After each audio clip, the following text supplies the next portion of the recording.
And we are live. Welcome everybody. Mike, hopefully your week's going pretty good, buddy. How are things out your way, Midwest? Humid, a little bit of rain, but Yeah, not as bad as it has been. So I'll take it. I'll take it.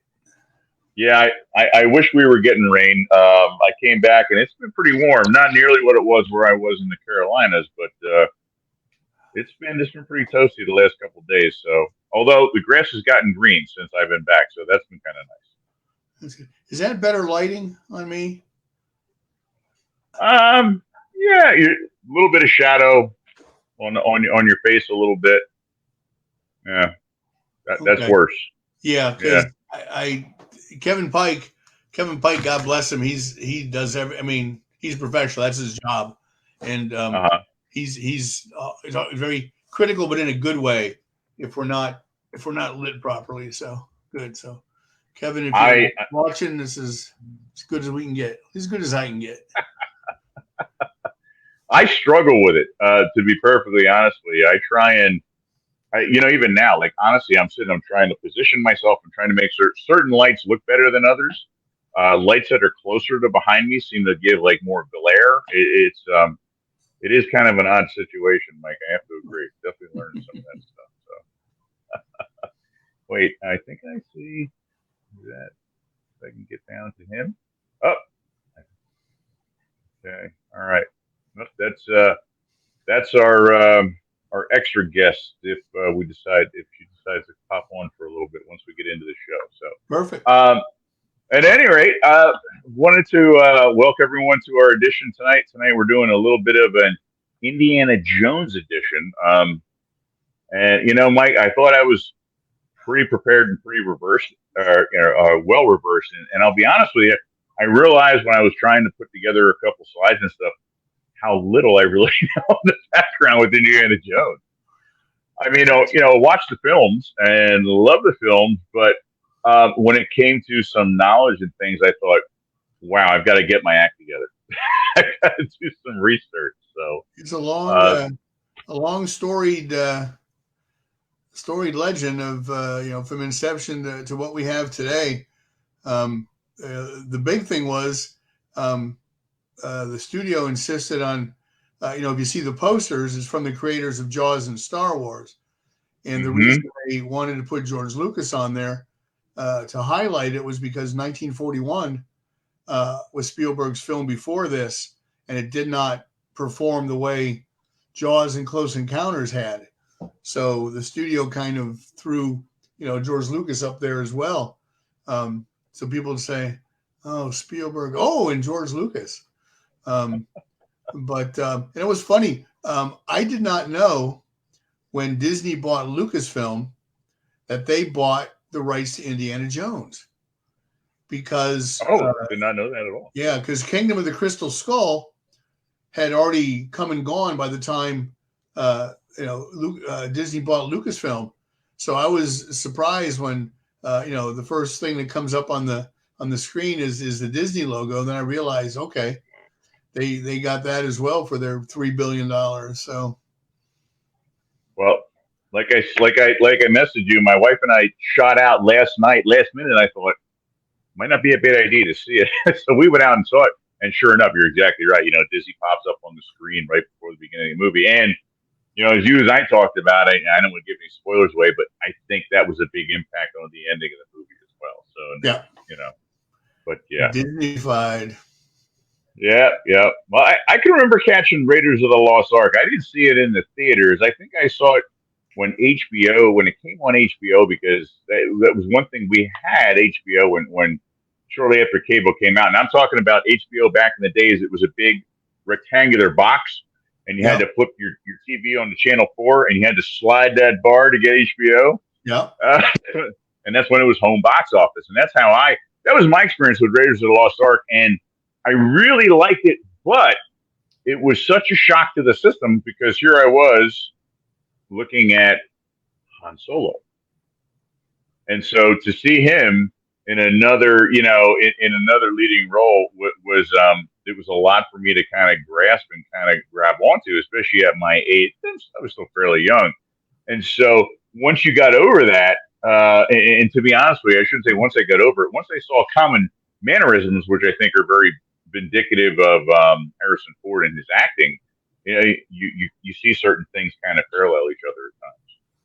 Yeah. Well, I saw Raiders and Superman 2, the last two movies I saw before I went over to Germany when I was in the service. And I spent 4 days in New York City before I went over there, and I was going to go see Raiders again. And this is 1981 prices. They didn't have matinee prices at the theater, and it was $5. And I'm like, I'm not paying $5 to see a movie I already saw. But now, $5 is a bargain now if you can find it anywhere. But back then, even New York was expensive. $5 to see a movie. But sure. I don't know if you know, if in your research, Tom Selleck was cast as Indiana Jones. That's what I read. And and then he had Magnum, and CBS wouldn't let him out of the contract.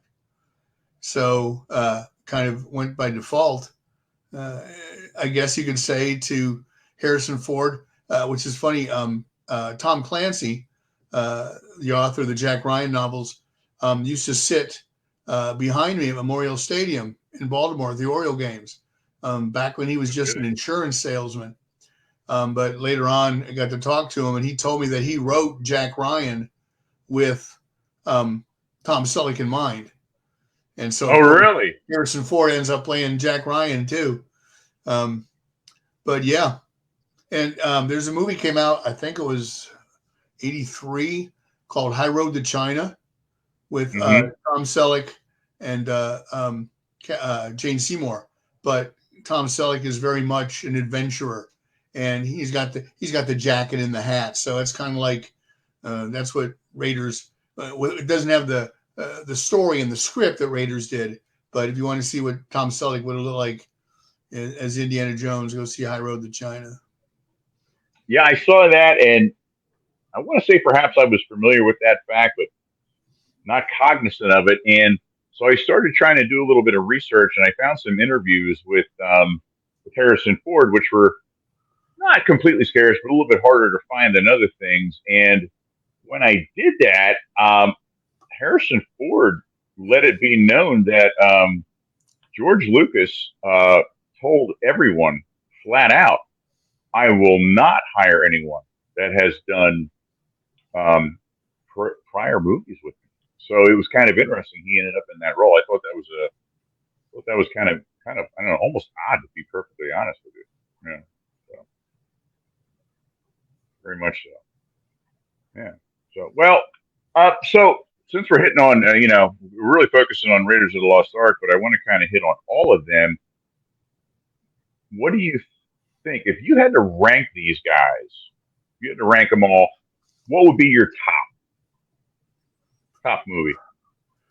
Raiders, because it's the original.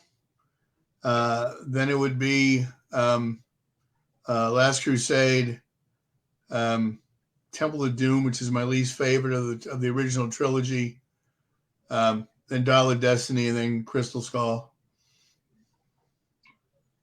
I'm really close there with you. Hey, sorry, not to interrupt. There's Keith. Hey, Keith. Speaking of Indiana Jones on Facebook.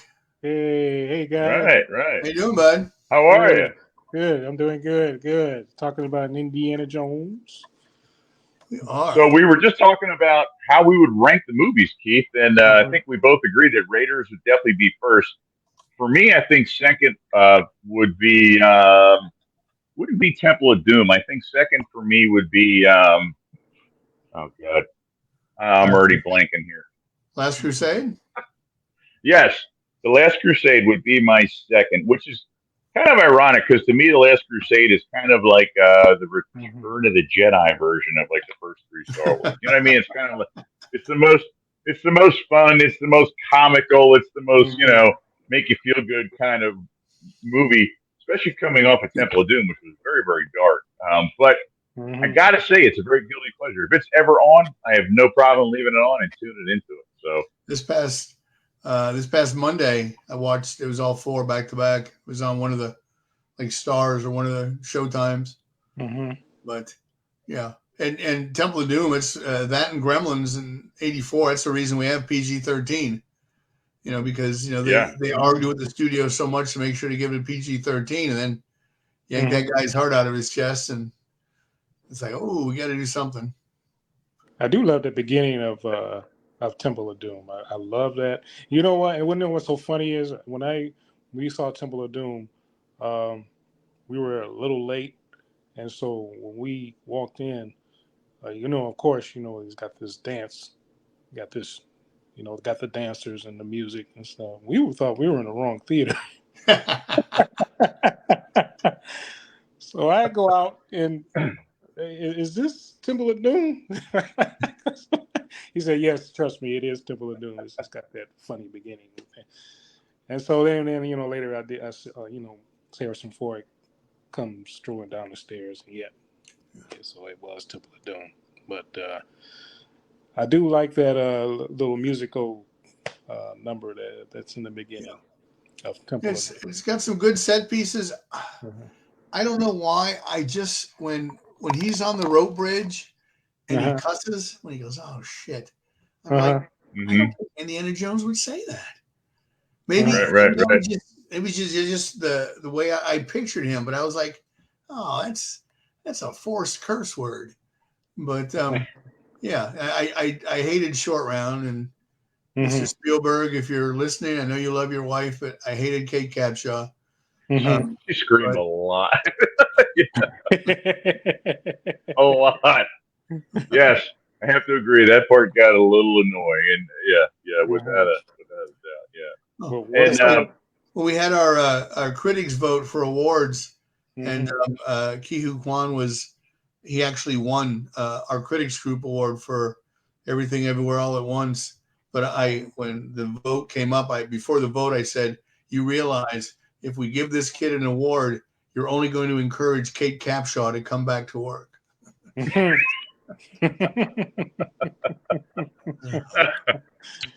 She did come back.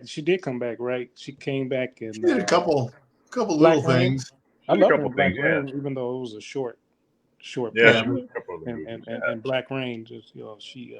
Yeah, Black Rain, but it's the same. It was the same role, pretty much.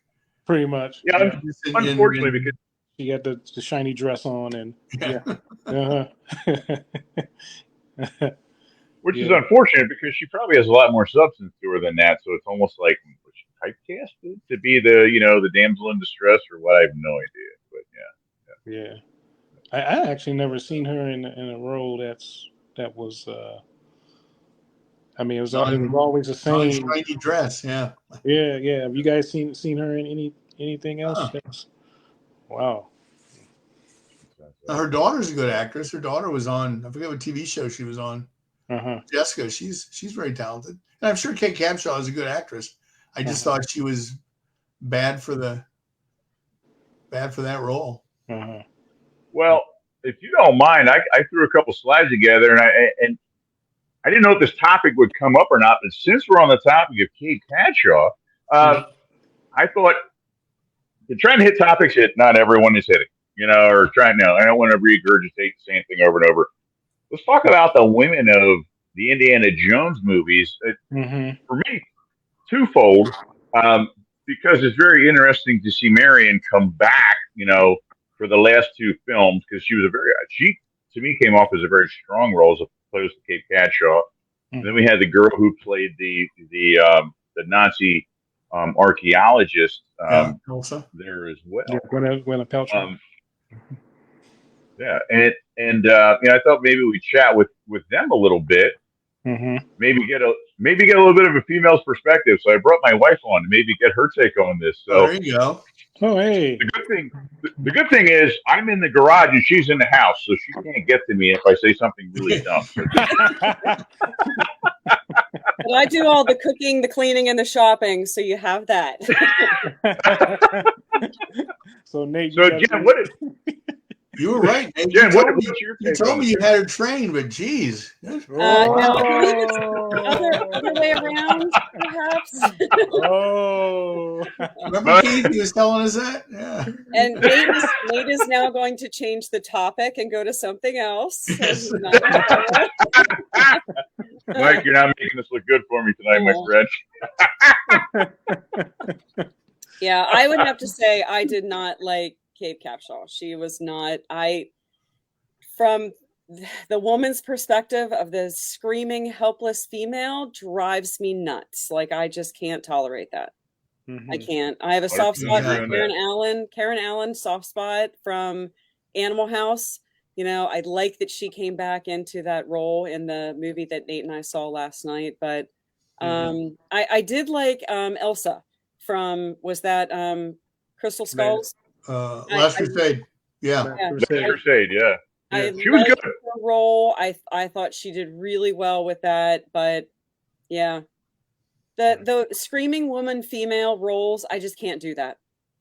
You know, that's not my personality, so I don't enjoy that in a film at all. And I wonder if that was because, you know, Raiders is like a homage to the serials that they used to have. I wonder if, you know, and all of them had the damsel in distress. Maybe that's why they threw Kate Capshaw in there, but I just thought it was way too much. You know, Indy, help! There's a bug. Indy, shut up. Well, as a strong women's liver, I can't do that. Wasn't that also the movie where Spielberg and Lucas were both divorced, and so it kind of became a little, you know, a little bit of the mood of the movie too? Oh, could have been. Yeah, he left. Yeah, he divorced Amy Irving. Sure. Yeah. You got a couple comments here. It says Elsa was played by Alison Doody, who is Irish. Pretty interesting. She played good. She was also in Major League 2. That's the only two things I remember her in. Oh, yeah, she was. Really? I didn't see the second one. Or Major League. But Elsa, I thought, was a good character because she could play being in distress when she needed to, but then she was tough and she was a Nazi and you know, she was, you know, she didn't need to be protected. She was strong. Yeah, she was strong. Not like screaming, you know. Yeah. I just got it was just Indy the whole time. It was like, God, shut up. Shut up.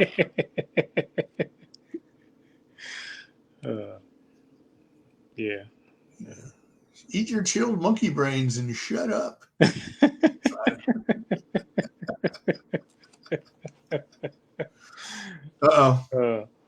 We lost the Joneses.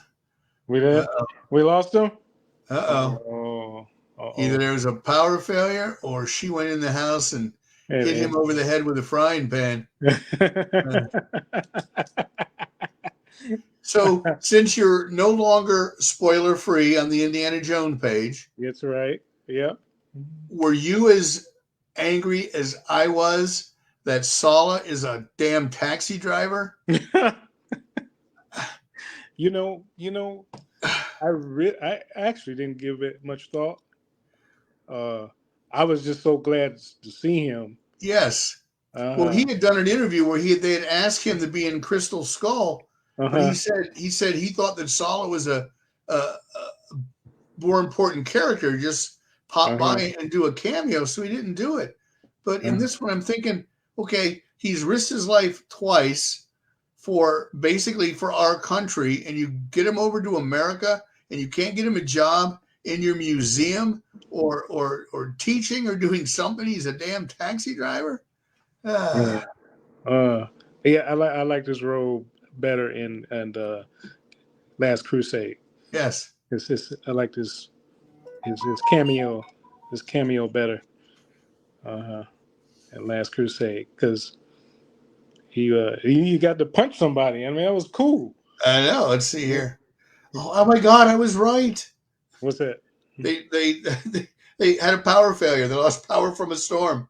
Oh no! Well, that's good. I feel better. I feel better knowing that Nate's not unconscious next to the desk. Right. Big bump on his head from the frying pan. That's the last time you. So what did you think? We chatted a little bit in Messenger, but what did you think of Dial of Destiny? You know, I thought James Mangold did a great job. with the movie. I thought that there was a lot of looked like he pulled a lot from the other movies. You know what I'm saying? So I thought when I seen that, he did. It was like a nod to the other films, and I thought that was cool. And I also noted that John Williams did it as well in his music. I mean, you can hear music from all the other films. Yep, there he is. Hey, Sorry, gentlemen. You okay? Power went off. Apparently, unbeknownst to me, we had a storm move in, and the power shut everything down, and we're back up and running. So It's I funny, apologize for the hiccup. You both went off at the same time, and I said, you could watch it and make sure I'm not lying. I said either they had a power failure or she just hit him over the head with a frying pan. I'm glad. I'm glad you're okay. You got a little red mark right here. Yeah. You should come back with glasses on. We're talking about Dial of Destiny and how James Mangold kind of brought back some themes and some stuff from the earlier films. And John Williams' score, it was new, but he also had some familiar notes. And I thought James Mangold, who is really known for like Copland and Walk the Line and very, very personal films, I thought he did a great job with the action. Yeah. I really did too. Yeah. More so than some of what I saw in the Crystal Skull, to be perfectly honest with you. Yeah, I thought it was very well done. Yeah, let me try and get us all populated here again. Yeah. Hey, yeah. Well, so I hate to interrupt you guys, but I have a picture here. It's not to take a stab at you, Mike. It's actually based on a trivia question. So take a look here and see if you can tell me what trivia question this picture and heading represents. Any idea? Now, the fun of this, Mike, is I superimposed your face in Indiana Jones' picture from Radio. I like that picture. I need a copy of it. Actually, in 1984, I was working at Video Concepts part-time, which was a big big mall store back then. And for Halloween, I went as Indiana Jones. Oh, you're kidding me. Really? That's a picture of me from 1984. That's great. Well, Indiana's, no, just his alternate name. They went Jones instead of Smith. That's exactly right. So apparently Lucas had the idea for Indiana Jones, and he pitched it to Spielberg, and Spielberg was on board. And Spielberg said, "Hey, what do you think?" And he said, "Well, what's the name going to be?" And he said, "Indiana Smith." And Spielberg said, "Nope, not going to work." So they changed it to Jones. And the irony there is, we've got Mike Smith, we've got Nate Jones. And you're also talking about the two most common surnames on the face of the earth. So I just thought it was kind of interesting. So Indiana Stevenson would have been good too. Yeah, we could. Absolutely. I like that picture. You had to send me that. That's my Christmas card. Yeah, that's my Christmas card this year. I like that. Going with the frying pan reason. Oh, there you go. But I do love that backstory of how they come to form Raiders of the Lost Ark. How they were on vacation. Lucas actually thought that Star Wars wouldn't be successful. He actually thought it would bomb, and they were on vacation, Lucas and Spielberg in Hawaii. And actually, Lucas bet Steven. Lucas visited Steven's set for Close Encounters. He bet him that Close Encounters would do better than Star Wars. Of course, Lucas lost that bet. Yeah. Darn. Here's my $5 for my billions behind me. Yeah. Do you know how much the bet was? It was $40 million. $40 million. Lord. Of course, that's nothing to those two. No. But it's kind of interesting how they they were going to cast Tom Selleck too for that part, but Tom had he had commitments to Magnum PI, so a good show. So not like he did a crappy show. Right. And so they they didn't find who could play Indiana Jones, and then I think it was Spielberg who went and saw Empire Strikes Back, and then that's when he made up his mind that Harrison Ford is Indiana Jones, and of course the rest is history. Exactly. And somebody had asked on the back in the day page about how Harrison Ford looks so young in the early scenes in this one. And I thought they had used the technology that Scorsese used in The Irishman. And then I saw an interview with Harrison Ford that he said that apparently Lucasfilm owns and holds on to every frame of film ever shot in the existence of Lucasfilm. And they would it's all cataloged, and they would have this scene and say, okay, in this scene, he's looking up, and here's how the lighting is. They would find that matching scene, and then they would put the little CGI things on Harrison Ford. He would do the acting. He would say the lines, and then that would seamlessly go over his face. So what you're seeing is actual, 80, 81 or 80. Yeah, I guess Nazis, 81. You see an actual 81 Harrison Ford. So. It was good. It was good. It was convincing too. It was convincing. I mean, it was. Good night, Connor. Thanks for stopping by. Somebody's leaving. Connor left. Yeah. It's like I don't know what it is. It's like 1 a.m. in Ireland. So.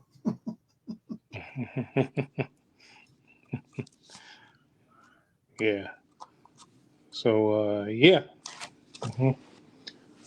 It looked very convincing. It looked very. I mean, it looked like you said, Mike. It looked like you just got footage. Yeah. So we got this. Here's an outtake from this film where he was saying this with the Nazis. Yeah. Right. And I mean, this deep fake stuff these days. Anyway, I mean, in 20 years, you're going to be seeing movies like Clark Gable and Jimmy Stewart are going to be doing movies again because it's so all this technology. Yeah, I have to admit, and again, without throwing any spoilers out, Mike, what you were saying was, with both of you guys, the footage of Harrison Ford at the of him being young was very, very spot on, much more so than the CGI stuff that we've seen in, like, say, some other films that have been done. But the takeaway was when you heard his voice definitely has that elder, gravelly, raspy sound to it. Not what you remember from Harrison Ford in the early 80s. You know what I mean? Yeah. Definitely. But very well done. All right. So it says, okay, Steve, you cut the crap. How was Indy Part 5? So I thought it was better than Crystal Skull. You want my overall opinion? That was just me. My wife didn't think that. I thought it was better. I went back and I really liked Crystal Skull. But then the more I've seen it, it's like, okay, it was good. I think I was just so excited to see Indiana Jones back on the big screen. I mean, he could have, they could have had him reading a book to a Nazi, and I would say, oh, what a great movie. So it's definitely I put of all the films, I put Crystal Skull as my least favorite. Right. Well, this kind of brings up something that I really was thinking about while I was watching Dial of Destiny last night, and that is suspended belief. Every movie they do some things that are just so far out there, but how they sell it in the context of the story, some things that they do, they sold very, very well. Other things, you're watching, you're going, all right, this is over the top, even for Indiana Jones. And so for me, it really comes down to some of those things, that really get pulled off well. Like, sorry, I don't want to say much, but near the end of the Dial of Destiny, and Mike, you know what I'm talking about, the whole idea, the principle that the movie is based around, with what they're doing with their travel. To be honest with you, they sold that better to me than the underwater scene. The underwater scene, I was kind of like, really? Yeah. that you guys were able to figure that out in like a minute and a half, and it just so. But I mean, I think every movie has that where some of those scenes are very, they can sell it to you and do a good job. And some of the other scenes, I was just kind of like, not so much, you know. Well, I also think it helps when you have a good villain Yes. across from you. I mean, Kate Blanchett is a great actress, but I was like, eh. But here, Mads Mikkelsen is, it was in Casino Royale. He was the bad guy. He's a great actor, but he makes a really, really good bad guy. And it helps to suspend that disbelief because you hate this guy so much. It's like, well, good. I'm glad this happened. Crystal Skull. I'm glad that refrigerator wasn't vaporized in the atomic blast. And I buy that. Whereas here, like, okay, here it was more, I guess, believable because he was more of a villain. He seemed threatening. He wasn't a caricature of a villain. He wasn't Dr. Evil. He was Dr. Damn Evil. So I agree. I loved him in Casino Royale as Bond's nemesis. And in this film here, in Dial of Destiny, he pulled it off. Yeah. I thought he did. Yeah. He wasn't over the top. He was cunning. He was calculated. Right. I thought he pulled it off. Definitely in the manner of an older film as well, as opposed to, I don't know, Temple of Doom when it came to the voodoo guy pulling the heart out of the chest. To me, that was just a bit on the hokey side. That was my opinion. I mean, the premise of it was good, but they kind of, I don't know, put Indy into a trance, and then he was gonna do the same thing to him, and he pulled the heart out of the one guy and threw him down into the fiery pit. And the guy was still alive and screaming, and he's holding his heart in his hand. It just didn't sell it for me. It wasn't something I was like, okay, they did a good job passing that off to me. Where in the new one, I definitely took him more as a serious villain. It's kind of like From Russia with Love. I always thought that Robert Shaw was like the first really, really nasty Bond villain that I actually thought watching that movie, he would kick Sean Connery's ass. So, it wasn't Odd Job with the hat, and it wasn't all that. It was just a nasty, mean guy. And that's what Mads Mikkelsen is. He's just perfect. I mean, and he's great in other stuff too. He did a movie like 10 years ago called The Hunt that it was made over in his native country. I'm going to forget where it is, Finland, Denmark, I don't know. But he's just, he was the bad guy without being the bad guy. He didn't have to twist his mustache and go, He was just He's somebody you love to hate. Like, he plays it well. Yeah. It's got to be Victor. I told my nephew to take a picture of me if I fall asleep. Oh, that's Victor. Victor said he's going to see it on Saturday. I think you'll enjoy it. I think you'll enjoy it. Like I said, it's a popcorn movie. Sit back, have some popcorn, and just enjoy the fact that you're sitting in the theater watching. You know what I mean? And that's kind of the way I took it. It really is. It was definitely entertaining. I can say that. But at least I can say Dial of Destiny was very entertaining. Very there entertaining. You go. Perfect. I mean, James Mangold, and then some of my group members were worried, especially when the news came down that Spielberg wasn't going to direct and James Mangold was going to take over the project. And I, me being, experienced with Mangold, with Logan, with Ford versus Ferrari, with Copland. I mean, I was telling people back then, I was telling them, look, it's in great hands. He's going to do it. And I'm sure James Mangold knew he had big shoes to fill. And so, I was telling my members, don't worry, it's going to be, I got confidence. I got faith in James Mangold. And I also think if Spielberg picked him, Spielberg was confident in him. Right. I mean, Spielberg wouldn't give the last film in the franchise or Right. at least the original Indiana Jones franchise. He wouldn't give that to somebody that would just, it's not Indiana Jones: The Revenge. It's Right. it's a good movie. I'm sure. Yeah, Stephen has. Gentlemen, I have to leave, and I have to go watch Mission Impossible. Speaking of action, Oh, continue. I'll watch the rest tomorrow. Have a great week, everybody. Yes, sir. Next week, Let's Talk Jaws Live. We will have Spencer Stewart on from SharkCon, and it's going to be all Jaws 3 themed. And I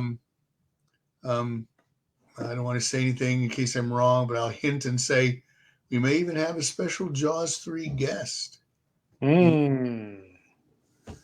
So everybody have a good night. Keith, have a good week. Nate, have a good week. Uh-oh. Nate again? There he is. Oh, I'm still on. All right. All right. I'm on my hotspot now. Damn weather keeps cutting out. I thought maybe the wife got you. That's right. Yeah. Chances are the door's locked at this point, Keith.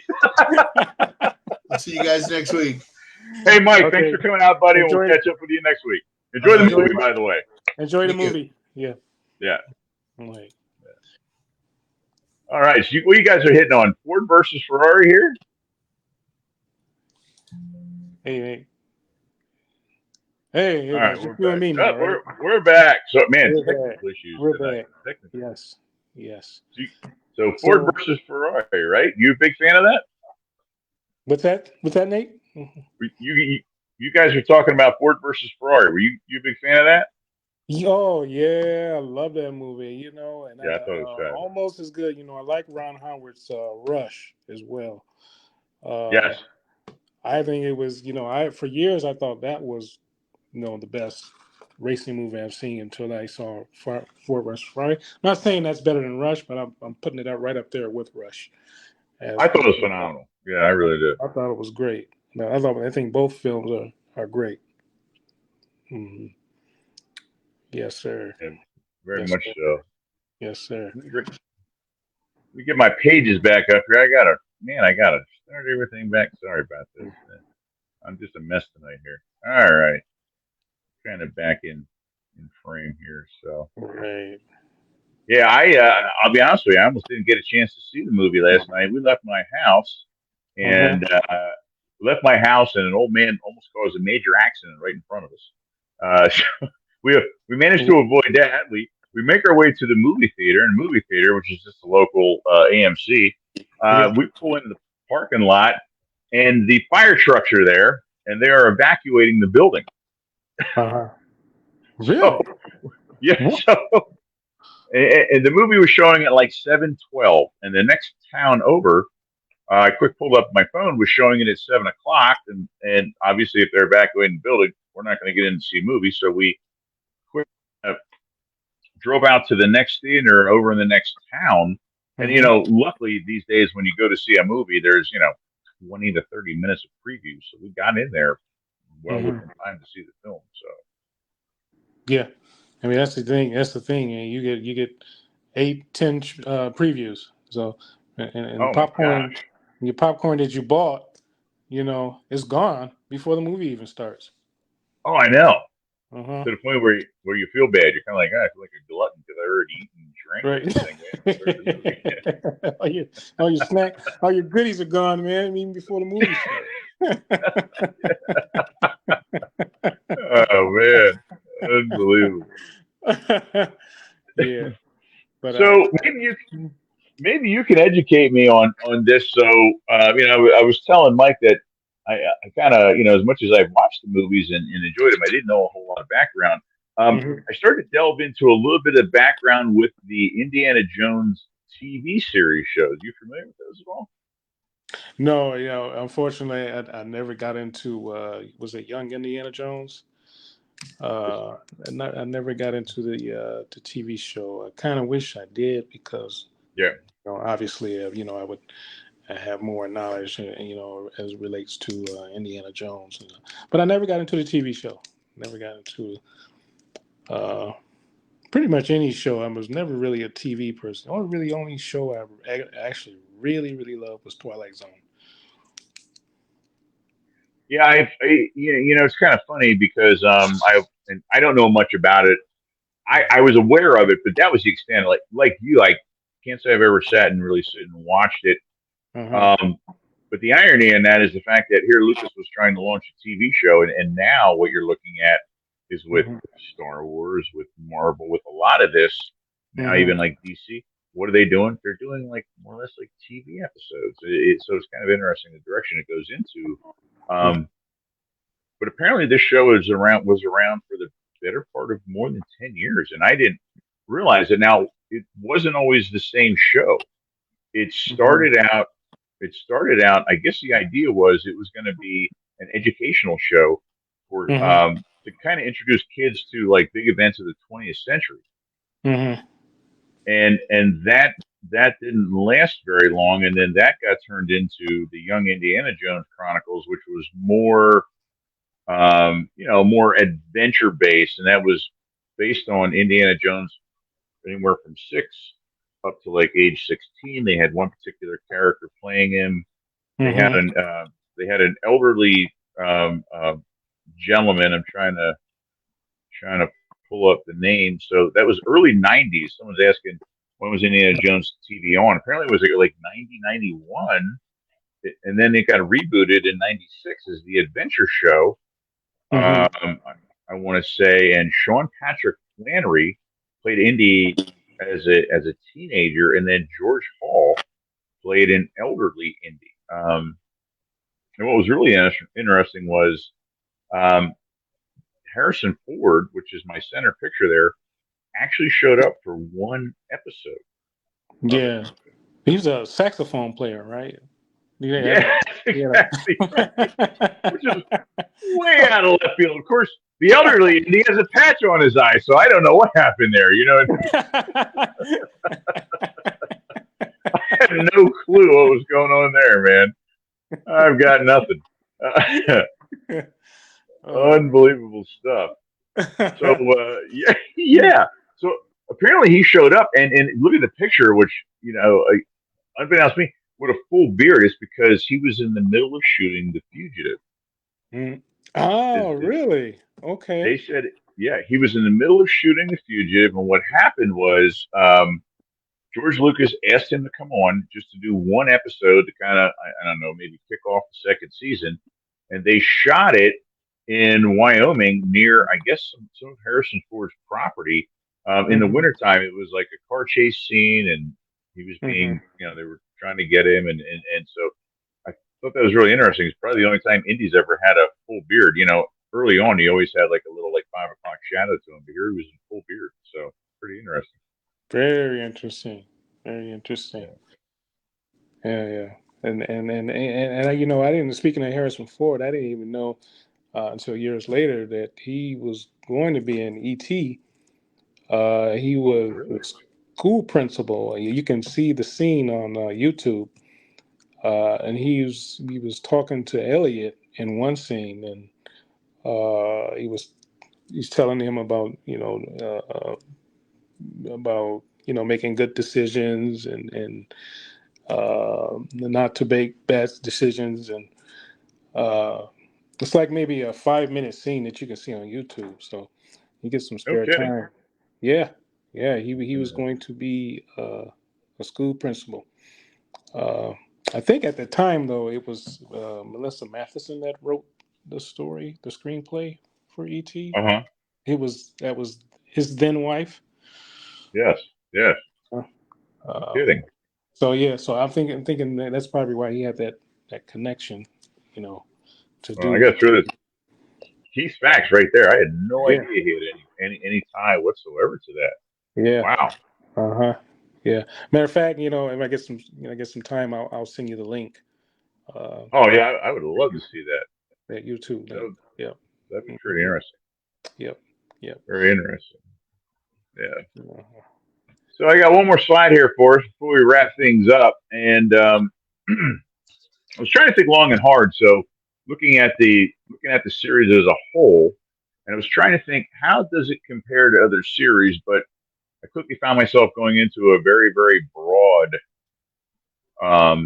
active series. And so I started to look at rather than series in general, specific series. So I tried to look at, okay, there's 5 Indiana Jones movies. So I tried to look at other series out there that had at least 5 movies, um, and that had a reoccurring character in just about each. And to be honest with you, it was a little tough to find because it.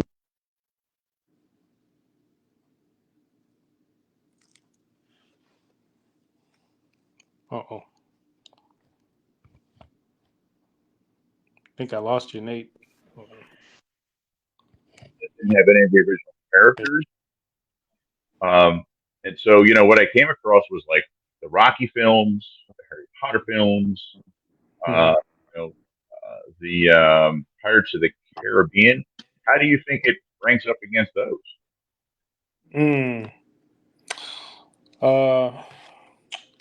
Well, I'm always been a big Spielberg fan, so I'm pretty much biased with Indiana Oh Jones. my! But I do love Pirates of the Caribbean. I do love Johnny Depp as Jack Sparrow. And Yes. that his character, his performance in that role sells it for me. For Pirates of the Caribbean. But you see, you got Harry Potter. Never really got into Harry Potter. Me either. I'm a little bit more biased for Indiana Jones because I'm a big, huge fan of Indiana Jones. Sure. But as far as we got also 5 Bond films with Daniel Craig. Oh, yeah, I love him. I love him.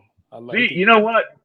I tried, and unfortunately, I don't know if the '80s action movies burned me out on stuff like that, but I liked Bond growing up. I liked some of the Sean Connery stuff. Obviously, when I grew up, it was like Octopussy and who was that actor? Oh, Roger Moore. Roger Moore.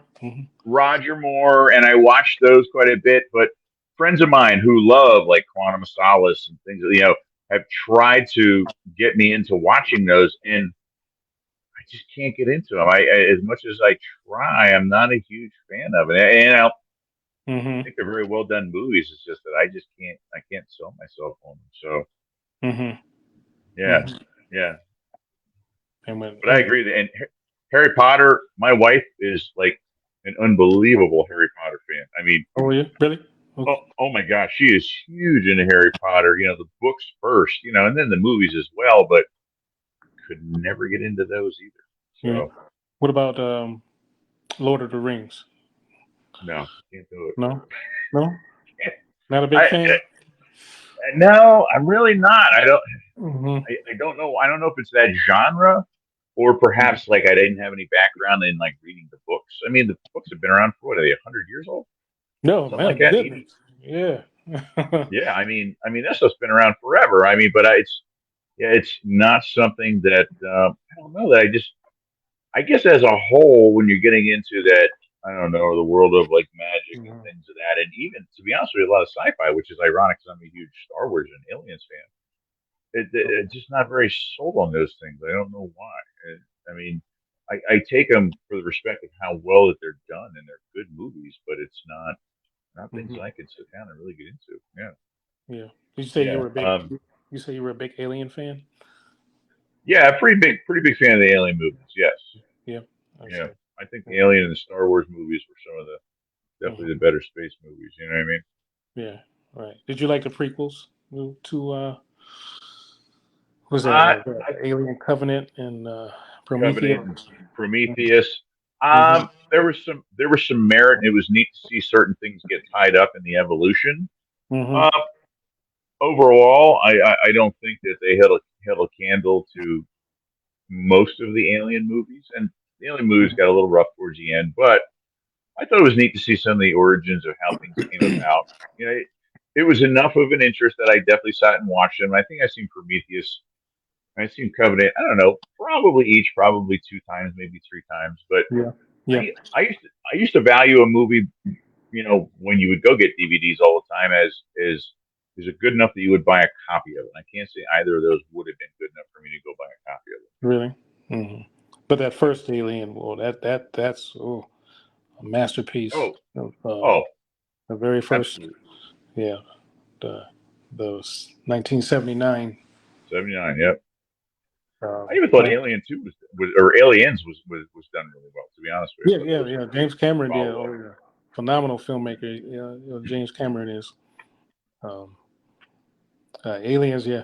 It's funny because when I saw Aliens, uh, I was a theater employee, and Uh huh. so we had a a employee sneak, so we got to see it the night before it opened, and I went in. I had my doubts, because I always thought, you know, um, they're not going to top this. They're not going to top, what Ridley Scott did.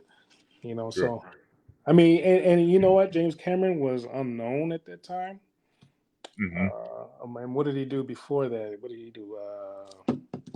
Terminator, the very first Terminator. Yeah, I believe Terminator was it. So so I knew very little about him. I had my doubts, and this film blew me away. Like when it was funny when it was over, we were all looking at each other like our jaws are on the floor.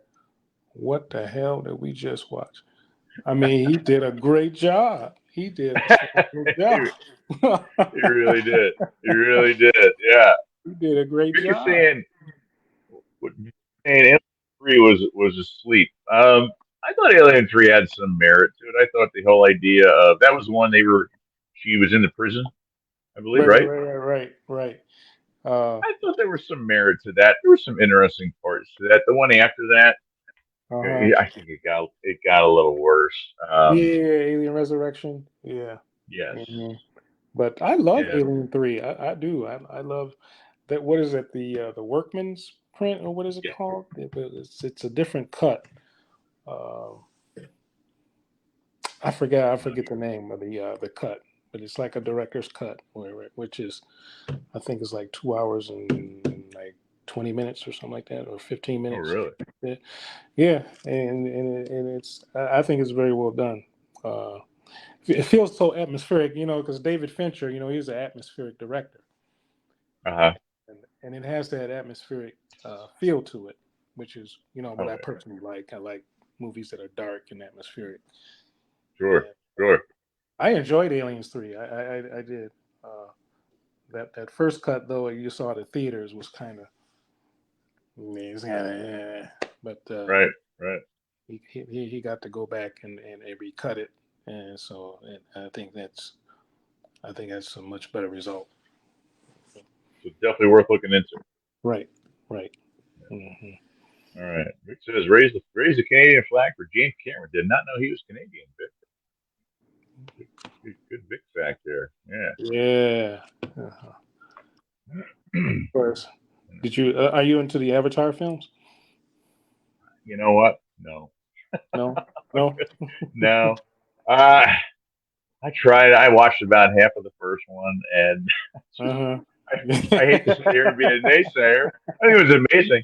I think the effects were amazing, and I mean, characters Mhm. good. It just wasn't something I wanted to go back and see a second time. And so when the second one came out, there Uh-huh. was a lot of hype behind that, and I just no, no. Yeah. At least I wouldn't go to the theaters to see it. You know what I mean? Yeah. So in fact, stream it or something. Yeah. Hmm. Yeah, Yeah. yeah, I would definitely catch it if I stream it online or something like that. I would, but Mhm. nothing that I really care to go out of my way. What about you? You a fan of those? Yeah, I am a fan of Avatar. Um, Or yeah, I thought it was. I think it's some of the best 3D I've seen in the oh, no movie kidding. theater. Oh my goodness! Oh my goodness! That 3D was something else. I mean, it was beautiful. It was beautiful. Uh, Even without the 3D, the way they shot the films with digital cameras. I mean, it was just so uh, uh, clear, crystal clear, Yes. and and the Blu-ray is just when you get it home and you watch it on a high def picture TV screen. I mean, it's just awesome. It's awesome. But I'm a big fan of spectacle. Um, I'm a big fan of special effects and spectacle. Um, I do love I love my noir stories as well. Like some of the old films. Hmm. Uh, some of the old films, like with some of the older actors, like Sterling Hayden and Marilyn Monroe and uh, James Cagney, and now who's the other guy? Humphrey Bogart. Bogart, right? Yeah, I'm a big fan of the old films as well, but I do like the spectacle. Uh, and getting back to Dial of Destiny, that it definitely has spectacle. Definitely, Oh because yes, it does. Oh yeah. yeah, it has. I Oh, mean, without a doubt. I mean, yeah. he did a good It, job. it really kind of ties you back into uh, the the influences for that character. I mean, which really comes out of that time period. Down to what he's wearing and what he's doing, and Right. I mean, yeah, I mean, absolutely, and there was definitely some things that were in this movie that really hark back to like the first movie and the second movie. And again, I don't want to sit and ruin it for people that haven't seen it, but Right. there was some not just little, not like obvious things that you knew he was going to say, like it belongs in a museum, but there were some Hmm. other things that I looked at, and not only did I think to myself, oh, that was in the first movie or that was in the third movie, but some things that I think intentionally were done and in the likeness of a shot in one of the other movies. I'll give you a quick example. In the Hmm. very first, in Raiders of the Lost Ark, when he is hanging on the rope behind the truck and he's being drugged through the dirt. You know what I'm talking about? Wait. He's going under the truck. Yeah.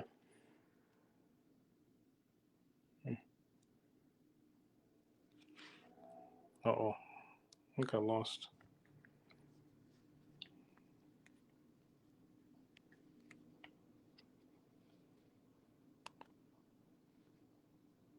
Sorry, having some Oh, sound issues here. But yeah. Lost your he's sound. upside down up against a tunnel, and he's That's like 180 degrees from that shot where he was drugged behind a truck in the first film. I thought that was kind of interesting. So Right. yeah, Yeah. And I actually read that they dug a hole for like maybe a half a mile. They dug a trench. So, when the truck was dragging him, when he was under the truck, he would have a lot of sure. clearance. And Oh, no kidding.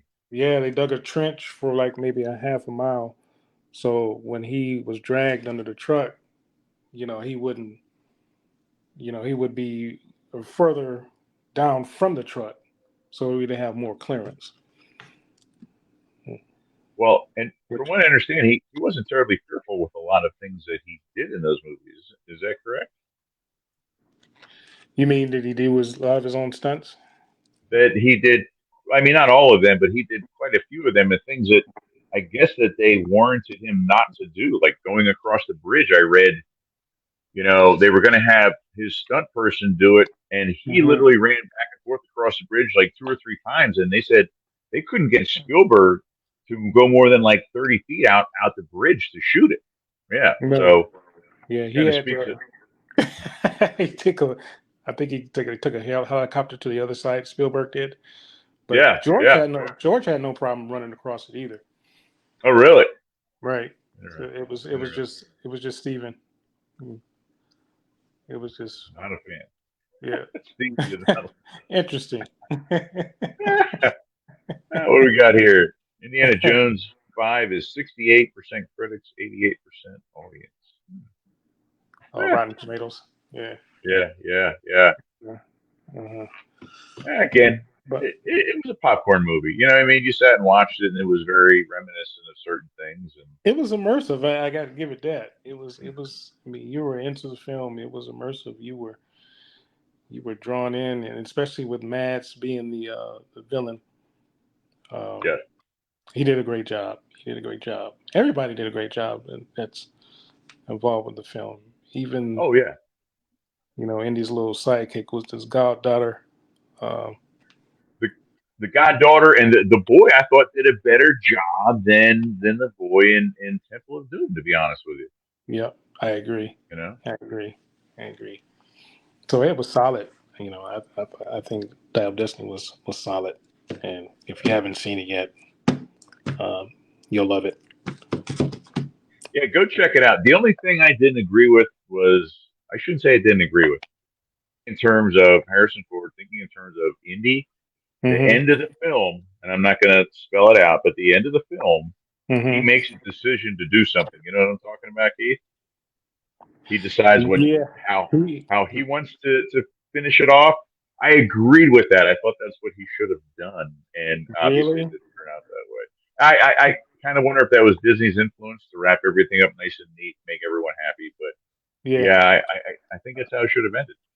Yeah. I'm thinking you're right. I think they probably decided, okay, let's do what they did, and but I think that'd have been very interesting if he would have did the other thing. You know what I'm saying? Yes. Oh, yeah. I agree. Oh my goodness! But then he would have altered the future. Yes. How do you say Yes, that? you're You right. alter, you would alter uh, Change the past, you the change the change. future. Right. You're right. Which Right. ironically he did, if you remember when he found the tomb, because of the objects that he found in the tomb. Right. Right. You Right. know, so it's kind of a double-edged sword. Anyway, so Yeah. wow, 160 million worldwide first weekend. That's not bad Not considering. bad. You Not know, bad. considering they say it was tanking. I mean, I mean they doubled their money in the first weekend. That's not bad. They made it for 83 million. So Not bad. Not bad at all. no, No. uh-uh. Mm. And by word of mouth, more people are gonna. You know what? And you know what, Nate? Something What is it? I'm seeing in my group that I haven't seen in a long time. People are going back and see it, and go back and see it for a second time, a third time. Really? I got one guy who's seen it 4 times already. I'm like, really? Yeah. So 4 times already? I But kind of wonder. You know, I wonder if some of that is a result of the DVD and the streaming culture because now, mhm, we often, like oftentimes we're having these talks and we're scrutinizing scenes and we're finding mistakes or like, mhm. continuity errors in films.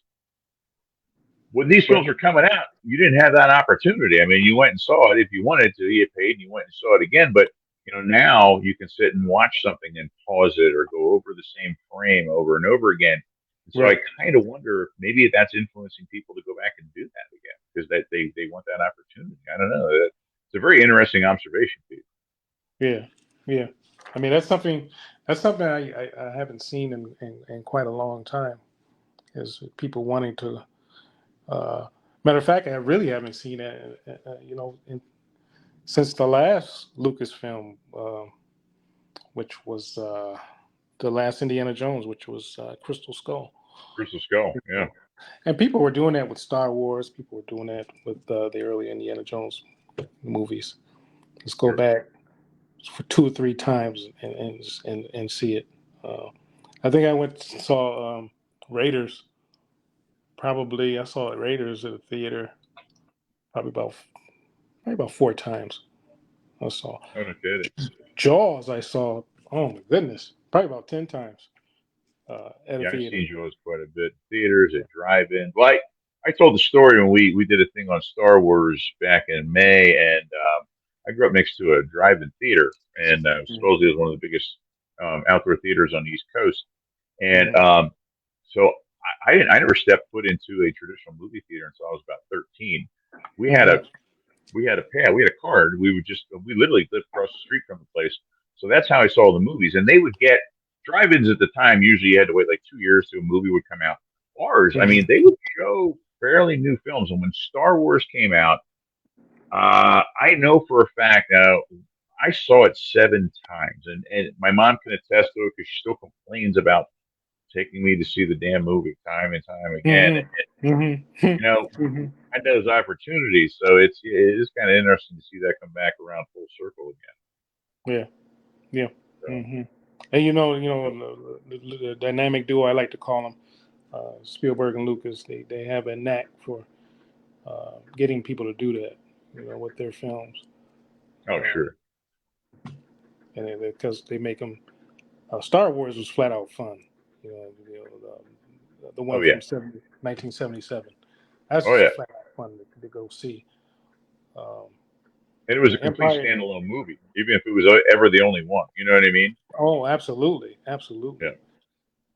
Yeah. Empire wasn't a fun movie, but it was great to see because of its spectacle, its special effects, and of course Jedi. Return of the Jedi kind of wrapped things up really nicely, but it still had great special effects, and I think I've seen that one like 3 times at the theater. Return of the Jedi. It did. It did. It was. I mean, to this day, I still like it. It was still a little bit more warm and fuzzy. Where Empire, I loved how, and to this day, I think I probably love it the most for how dark it was Mm-hmm. and Mm-hmm. how it didn't end where the good guys are always doing okay, and so that I Right. thought was had a lot of merit. You know what I Yeah. mean? Yeah. Right. And that big surprise at the end, that big reveal from Darth Vader. Oh yeah, Yeah. Yeah. yeah, People, yeah. yeah, the theater reaction was just, oh.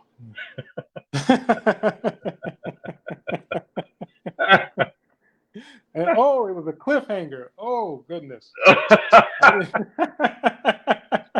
Hated that. I hated at the time. I hated that. It was Oh a yes, cliffhanger. Like yeah.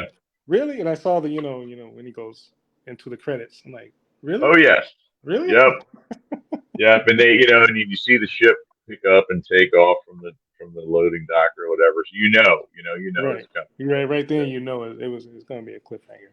Yeah. Yeah. You had to wait 3 years to find out what Although happened. and that we're getting horribly off track here, but it all came full circle, and then episodes 1, 2, and 3 came out, and I didn't care what people were saying about them. I went and saw every single one of them, and I thought Yeah. there was great parts to every single one. As unfortunately, it became pretty popular to hate Lucas for quite a while, and Yeah. then when 7, 8, and 9 came out, Mm-hmm. I went and saw all those, and as much as I was like, okay, they're being nostalgic here, I thought there Mm-hmm. was some good stuff in those. And now what's happening is all of a sudden, Phantom Menace, on up through episodes 1, 2, and 3. Now people are like, they really were good films and they were made well, and so it's kind of funny to see people getting back behind them now. Of course, now they hate 7, 8, and 9, so I'm sure that'll Mm-hmm. change too. So Yeah. Yeah, that's the stance. That's the stance now that people hate 7, 8, 9, and yes, I personally love um, the last one, 7, 8, 9, especially I did too. especially Force Awakens. That's my favorite one of those three. That's really Yes, my favorite one. I agree. Seeing everything brought back into the light was pretty cool. Right, and it was great to have the three back. Mark Hamill Yeah, and yeah. Carrie Fisher and Harrison Ford. So when Harrison Ford dies, that you heard Oh, the air leave the theater, man. I mean, it just everybody just went. Everybody just went. And we all, anyone who knew anything about Harrison Ford and what he thought of the character, we all kind of thought it was coming. You know what I mean? But still, it was still no less shocking when it did take place. Right, because he wanted to do that with Return of the Jedi, but George Lucas just absolutely refused. Yeah, He wanted to kill he wanted to I kill the think even character. at the end of Empire, yeah, He wanted to kill them all, but George kept refusing. So he finally yeah, got his wish in Episode 7. yeah. Came to fruition. So Yeah. interesting. Oh, what a scene there! Oh, golly. Yes, that was a tough one. That was a tough one to watch, but Oh, that was yeah, tough. That was tough. Mm-hmm. An we got. iconic character. I clapped when Han Solo reappeared. Yes, that was. Yeah, when he walked back into frame, This is Chewie. We're home. That was an amazing shot. It really Oh was. yes. Oh, it was. Him And you know Chewie. what? I'm sorry. Go ahead, Keith. I didn't mean to interrupt you. No, I was just gonna say that seeing him and Chewie together, and they're aboard the Millennium Falcon. I mean, it was just priceless. It was The priceless. escape scene with the Millennium Falcon was, I think, one of the best action scenes of all of the movies. It's just the perspective of how it was shot. I just thought was amazing. Mm-hmm. The escape. Rather, yeah, Yeah. watching Mm. them escape, and it was just incredible. Yeah. Yeah. Amazing. Anyway, I gotta give it to J.J. Abrams. He did a phenomenal job with the. Actually, he did a great job with both films, but I like that Episode 7 the best. Yes. Yep. Mm-hmm. Yeah, I agree wholeheartedly there. Yeah, Yep. Han Solo's son was badass. Yeah, he played a good part too. Yeah, Yeah. he really did. He did. He did. He played it well. Yeah. Mm-hmm. Well, I think we're gonna wrap it up there for the evening, gentlemen. So, Mm-hmm. sorry we kind of went off on the deep end there, Keith, but I had a lot Yeah. of fun talking about some of these other trilogies Yeah. and some of these other series. I feel like I could sit and do this stuff all night long, but Yes, sir. Yes, sir. yeah, very Yeah. good stuff. Very good. Definitely have to do more this year in the future, Yeah. yeah, I didn't realize that you had that you were big on the Indiana Jones film. So it was good. It was a good education for me tonight because, like I said, I felt Uh-huh. so ill prepared coming into this just because I didn't know a whole lot of the background. So I was kind of a little on the nervous side tonight. So Yeah.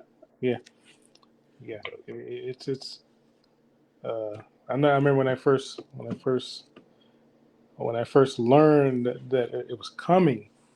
Um, this huge standee was in the theater lobby, and I knew it was going to be special. Then of course, when you see, it had these big words at the top, from the creators of Jaws and Star Wars, comes a new hero, Indiana Jones. I mean, I knew it was going to be special. I mean, that's going to be special, and so I loved it ever since, man. Loved it ever yeah, since. Yep. Yep. awesome. Yep. Awesome. It was awesome talking to you, Nate. Hey, very good talking to you once again, Keith. It's always a good time. I always appreciate your knowledge, and you know what, great attitude, and it's just fun and easy to sit and chat with you guys. So Yep. thank you very much.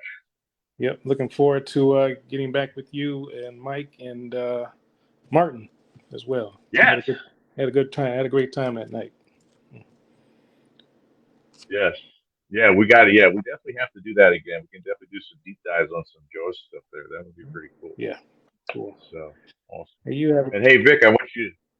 I'm sorry. Go ahead, buddy. I was gonna say you have a good night, buddy. Yeah. Yeah. You do the same thing, and hope you're enjoying your summer. And hey, Vic, thanks for sticking around with us here tonight. It's just you and I and Vic. I wish I could get Vic to come on with us. I keep trying. Keep trying, man. I think he'd be a lot of fun. Maybe one day we'll peer pressure him into doing it. I don't know when, but yeah, we'll get him in. Yeah, we'll talk about Godfather 3. That'll bring him on.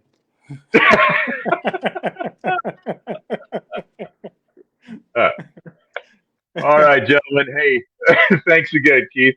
You guys have a wonderful night and great discussion. And take care. We'll see you next week. We'll get into some more Jaws information. All right. You have a good night, Nate. Hey, take it easy, Keith, man. Great to see you. All right. Fins up. You got you, man. All right. Fins up. Take care.